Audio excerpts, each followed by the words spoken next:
Hello दोस्तों, मैं अभी आपको लेकर आया हूँ सेल कल्चर लेबोरेटरी में। ओके, जिसके अंदर हम सेल कल्चर करते हैं। मैं ये अभी सेल कल्चर करने वाला हूँ। इसमें स्पेशली पैसाजिंग करूँगा, स्प्लिटिंग करूँगा।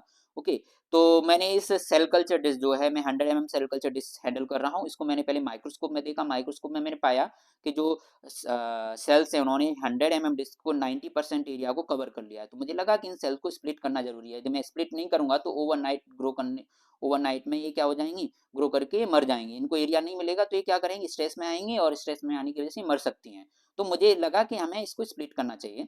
तो अभी मैं सेल कल्चर डिश से मैं मीडिया निकाल रहा हूँ। मीडिया निकालना क्यों जरूरी है? बिकॉज ऑफ इसके अंदर जो सीरम है उसमें प्रोटीएज इनिबिटर होते हैं। और प्रोटीएज इनिबिटर क्या होते हैं, प्रोटीएज को जैसे कि ट्रिप्सिन है उसको क्या कर सकते हैं, इनिबिट करते हैं। बिकॉज ऑफ ट्रिप्सिनाइजेशन की जरूरत पड़ती है जब भी हम स्प्लिटिंग करते हैं। बिकॉज ऑफ जो एडियर सेल्स हैं उनको डिटैच करना होता है। डिटैच करने के लिए हम ट्रिप्सिन यूज करते हैं। और ट्रिप्सिन क्या है, एक प्रोटीएज एंजाइम है। और प्रोटीएज एंजाइम जो है वो प्रोटीएज इनिबिटर से उनकी एक्टिविटी इनिबिट हो सकती है। और सीरम के अंदर प्रोटीएज इनिबिटर होते हैं, इस वजह से हमें सीरम निकालने की जरूरत पड़ती है। अब सीरम निकालने के लिए हम क्या करेंगे, जो ओल्ड मीडिया उसको निकाल दिया, साथ में जो रिमेनिंग मीडिया है उसको हम पीवीएस से वॉश देते हैं। जो कल्चर डिश है उसमें यदि कहीं सीरम रह गया होगा तो वो पीवीएस के साथ निकल जाएगा। तो मैं अभी ये वॉशिंग कर रहा हूँ। ओके, तो वॉशिंग करने के लिए मैंने पीवीएस डाल दिया और चारों तरफ उसको सेक करके उसको फैला दिया। ओके, एंड इस पीवीएस को हम रिमूव कर देंगे।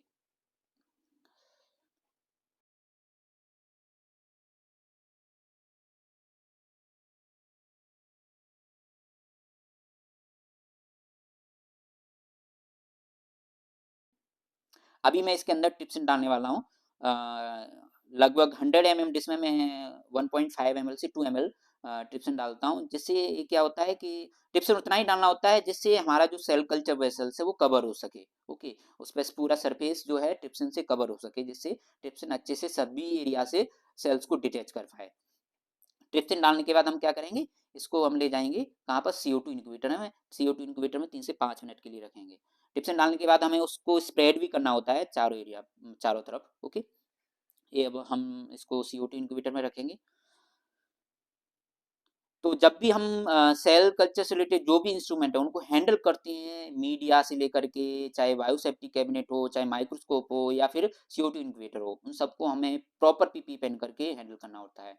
ओके, हर इंस्ट्रूमेंट को, या बोल सकते हैं हर पाइपेट को, या जो भी कल्चर वेसल है उन सबको अच्छे से हैंडल करना होता है। यदि कहीं से भी कंटामिनेशन आ गया तो देन उसको कंट्रोल करना बड़ा मुश्किल होता है। अभी 3 to 5 मिनट का इन्क्यूबेशन कंप्लीट हो गया है। हमने ये सेल्स को निकाला और माइक्रोस्कोपी के अंदर हम देखेंगे कि हमारी सेल्स डिटैच हुई हैं कि नहीं। ओके, यदि मुझे लगेगा कि हमारी सेल्स कंप्लीटली डिटैच हो चुकी हैं तो क्या करूँगा, मैं इसमें एफबीएस डाल दूंगा, सॉरी मीडिया डाल दूंगा, जिससे जो ट्रिप्सिन है वो इनएक्टिव हो सके। अभी जैसा कि लग रहा है कि अभी सेल्स एडिहर्ड है इस पे, तो एडिहर्ड है तो मुझे, मैं क्या करूँगा, थोड़ा सा मैं इनको टैप करूँगा, जिससे जो सेल्स हैं वो आसानी से डिटैच हो जाएं। तो अभी फिर दोबारा से मैं देखूंगा और मैंने देखा कि अभी कुछ सेल्स डिटैच हुई हैं, पूरी तरह डिटैचमेंट नहीं हुआ है। तो फिर से मैं इसको या तो CO2 इंक्यूबेटर में रखूंगा या फिर लाइक थोड़ा सा और टैप करूंगा। तो अभी जैसे लग रहा है कि लगभग सेल्स जो है डिटैच्ड हो चुकी हैं। अब डिटैचमेंट होने के बाद हम इसमें क्या करेंगे, जो मीडिया है, डीएमईएम मीडिया जिसमें एफबीएस है वो डाल देंगे। और डालने के बाद क्या करेंगे, उसको प्रॉपर से जो सेल कल्चर डिश है, ओके, उसको चारों तरफ पाइपेटिंग के थ्रू जो भी थोड़ा बहुत सेल्स एडहेर्ड होंगे उनको डिटैच करेंगे पाइपेटिंग के थ्रू। ओके, मैंने 2 ml जो था, लाइक 1 से 2 ml मैंने टिप्सिन डाला था, उसमें मैंने 2 ml, 2 to 3 ml जो है मीडिया डाल दिया। ओके, तो उसमें क्या करना होता है, मीडिया से क्या होगा, मीडिया जो है वो ट्रिप्सिन की एक्टिविटी को इनहिबिट कर देगा। बिकॉज ऑफ इसके अंदर जो एफबीएस है उसमें ट्रिप्सिन इनहिबिटर्स होते हैं। अब मैं इसको जो डिश है उसको मैं चारों तरफ से पाइपेटिंग के थ्रू क्या कर रहा हूँ, वॉश कर रहा हूँ, जैसे कहीं पे भी किसी भी कॉर्नर में यदि सेल्स एडियर होंगी वो अच्छे से डिटैच हो जाएं। और अब इसको मैं ट्रांसफ़र कर रहा हूँ कि इसमें जो 15 ml की फाल्कन होती है, 15 ml की फाल्कन है उसमें ट्रांसफ़र करूँगा।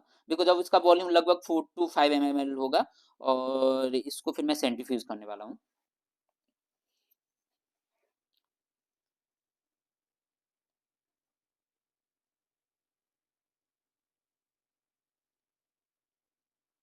तो कंप्लीटली जो सेल सस्पेंशन है जो डिस्क के अंदर था वो मैंने ट्रांसफ़र कर दिया है किसमें, जो 15 ml फाल्कन है।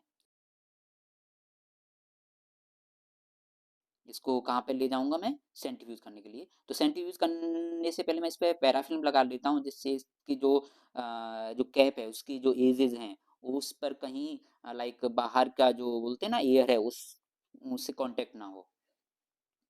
तो हमारा सेंट्रीफ्यूज क्या है, थोड़ा बाहर की साइड है। ओके, तो मैं बाहर करने के लिए ले जाता हूँ। अभी जब तक सेंट्रीफ्यूज हो रहा है तब तक मैं जो हमारे सेल कल्चर फ्लास्क हैं उनको प्रिपेयर कर लूँगा। ओके, प्रिपेयर करने के लिए मैं उस पर सबसे पहले लेबलिंग करता हूँ। लेबलिंग में क्या क्या करना होता है, लेबलिंग में हमें अपना नाम डालना होता है, कौन सा पसाज नंबर चल रहा है, ओके क्या डेट है, ओके ये सब हमें मेंशन करना होता है। और साथ साथ हमें उसमें जब तक सेल सेंट्रीफ्यूज हो रही है तब तक मैं उसमें अप्रोप्रिएट अमाउंट में मीडिया डाल देता हूँ। ओके, ये T25 फ्लास्क है, मैं 100 mm से 2 T25 फ्लास्क में ट्रांसफ़र करने वाला हूँ। ओके, ये डिपेंड करता है कि आपको सेल्स कब चाहिए। और जनरली जो पसाजिंग है या पसाजिंग रेशियो है, स्प्लिटिंग रेशियो हमें कांस्टेंट रखना चाहिए, बिकॉज अब यदि हम इसको वेरी करते हैं तो सेल्स का बिहेवियर भी वेरी कर जाता है और सेल्स जो है अलग तरीके से बिहेव करना स्टार्ट करती हैं। तो अभी मैं यहाँ पर जो 100 mm डिश है उसको 2 फ्लास्क में डालने वाला हूँ, बिकॉज ऑफ मुझे 1 या 2 दिन में जो सेल्स हैं वो एक्सपेरिमेंट के लिए चाहिए।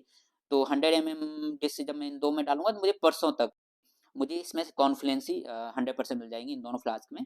ओके, अभी मैं क्या किया, ये सेंट्रीफ्यूज करने के बाद मैं इसको ले आया और इसमें से जो सुपरनेटेंट है वो रिमूव कर दूंगा। सुपरनेटेंट रिमूव जो करने के बाद जो पैलेट बचेगा उसको रीसस्पेंड करूंगा किसमें, फ्रेश मीडिया में। इसमें आपको पैलेट दिखा होगा, साइड में पैलेट होता है। तो ये हम इसमें से जो सुपरनेटेंट है या जो ट्रिप्सिन प्लस मीडिया है उसको रिमूव कर देंगे, ओनली पैलेट बचेगा। उस पैलेट को हम रीसस्पेंड कर देंगे फ्रेश मीडिया में।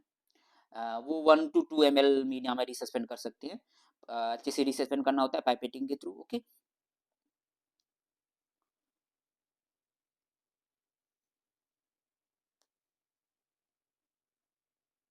इसमें जैसे आपको दिख रहा होगा ये पैलेट है और इसमें से मैं मीडिया डालूंगा इसके अंदर। फ्रेश मीडिया है, 1 ml फ्रेश मीडिया डाल दिया।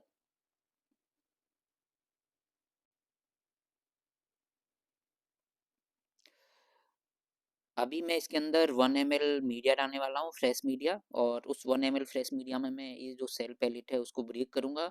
ब्रेक मतलब इसको रीसस्पेंड करूँगा, जिससे जो सेल्स हैं वो अच्छे से 1 ml में डिस्ट्रीब्यूट हो जाएं और बराबर नंबर में दोनों फ्लास्क के अंदर ट्रांसफ़र हो पाए।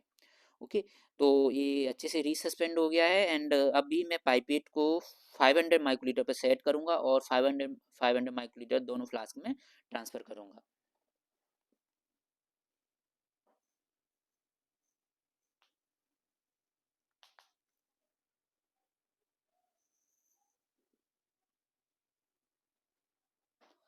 तो जब भी हम ट्रांसफ़र करते टाइम हम जो भी जो सेल्स हैं, पाइपेट जो टिप्स के अंदर जो सेल्स सस्पेंशन है उसको हम वॉल के साइड से रिलीज़ करते हैं और रिलीज़ करने के बाद फ्लास्क को अच्छे से सेक करते हैं, जिससे जो सेल्स उसके अंदर गई हैं वो चारों तरफ अच्छे से डिस्ट्रीब्यूट हो पाए। ओके, पूरी सरफेस पर डिस्ट्रीब्यूट हो पाए, जिससे सेल्स हैं वो एग्रीगेट फॉर्म में ग्रो ना करें। ओके, तो जैसे ही सेल्स को सरफेस मिलेगा वो वहाँ पर एडियर होंगी और वो ग्रो करेंगी। ये सेल्स एग्रीगेट फॉर्म में जाएंगी तो सेल्स क्या होंगी, एग्रीगेट फॉर्म में ग्रो करेंगे। तो हमें अच्छे से पैलेट को ब्रेक करना होता है, पैलेट को रीसस्पेंड करना होता है अच्छे से एंड अच्छे से फ्लास्क के अंदर डिस्ट्रीब्यूट करना होता है। 500 माइक्रोलीटर मैंने दूसरे फ्लास्क में ट्रांसफ़र कर दिया है। अभी इसके बाद हम इन सेल्स को माइक्रोस्कोप में ऑब्जर्व करेंगे कि हमारी जो सेल्स हैं वो अच्छे से लाइक डिस्ट्रीब्यूट हुई हैं किन्हीं फ्लास्क के अंदर। ओके, तो अभी देखते हैं, जैसे कि मुझे लग रहा है कि अभी जो सेल्स हैं वो फ्लास्क के अंदर अच्छे से डिस्ट्रीब्यूट हुई हैं, कहीं ज़्यादा लाइक बड़ा एग्रीगेट नहीं दिख रहा है मेरे को। ओके, अब इनको हम रख देंगे कहाँ पर, CO2 इंक्यूबेटर में।